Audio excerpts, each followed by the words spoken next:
نافخ الزجاج يمكنه تحويل فقاعة ساخنة من الزجاج المصهور إلى منحوتة شفافة يكون الغرض منها إما عمليا أو للزينة أو الأمرين معا.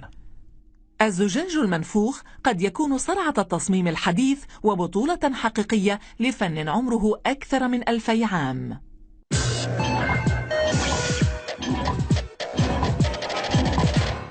يعود تاريخ أولى الأواني الزجاجية المجوفة إلى 1500 عام قبل الميلاد، كما أن اختراع أنبوب النفخ في عام 30 قبل الميلاد قد أحدث ثورة حرفية. حتى ذاك التاريخ كانت الأواني إما منحوتة من قطع الزجاج الصلب أو مقولبة من الزجاج المصهور.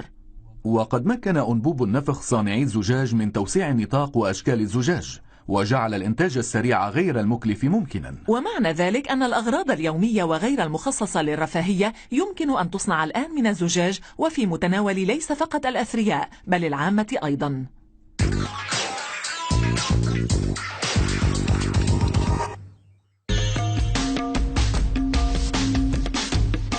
حين تشاهدون هذه الأشكال والألوان الرائعة يصعب تصديق أن الزجاج المنفوخ صادر عن هذه المادة الرقيقة المتكتلة.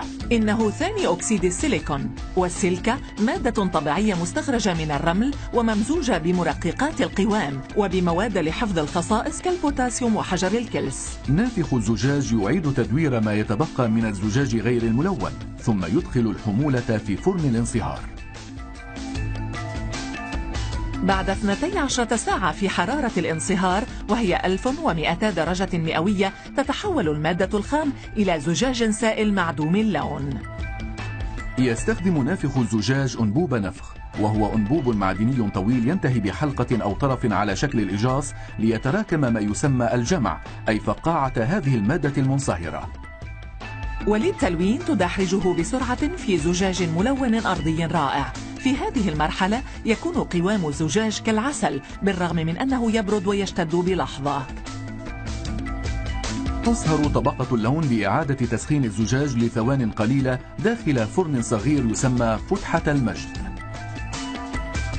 لاحقا تدحرج الزجاج فوق قالب بشكل مغرفة لتصنع شكلا مبدئيا للنفخ. نفخة لطيفة أو اثنتان تجعله فقاعة مجوفة. حاليا تكثف الزجاج المبرد كالكراميل، ما يزيد القدرة على التحكم فيه وفي شكله. نافخة الزجاج تمد وتشكل الزجاج بواسطة قوالب وأدوات يدوية مختلفة. الآن أصبح الزجاج يشبه الكراميل القاسي ويأخذ شكله النهائي. تحزز الزجاج حيث يلتقي بأنبوب النفخ ثم تبرده أكثر فأكثر بالهواء المضغوط. في الطرف المقابل للزجاج مع قليل من الزجاج الحار تضع قضيب تحكم معدني صلبا اسمه بونتيل، ثم تضع نقطة واحدة من الماء البارد عند خط التحزيز لتكسر الزجاج عن أنبوب النفخ. وبواسطة قضيب معدني آخر تسد الفتحة الناجمة بزجاج حاد ثم تعيده إلى فرن الانصهار لتلصق به بعض الزجاج المجمع.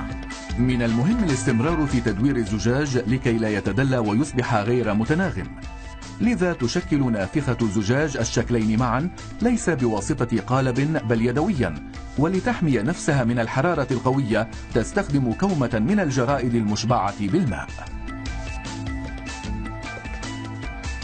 وبواسطة مقص عادي تصنع عدة أضلاع.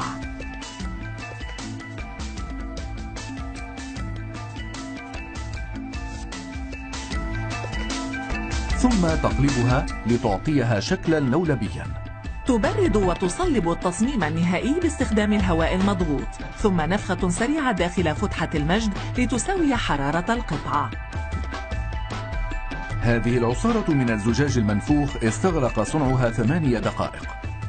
تدخل الآن آتونا كهربائيا لتبريد بطيء يستغرق 12 ساعة للحؤول دون أن يطقطق. في هذه الأثناء تبدأ نافخة الزجاج بصنع قطعة جديدة، إنها إناء كبير، هناك المزيد من النفخ وإعطاء الشكل المناسب.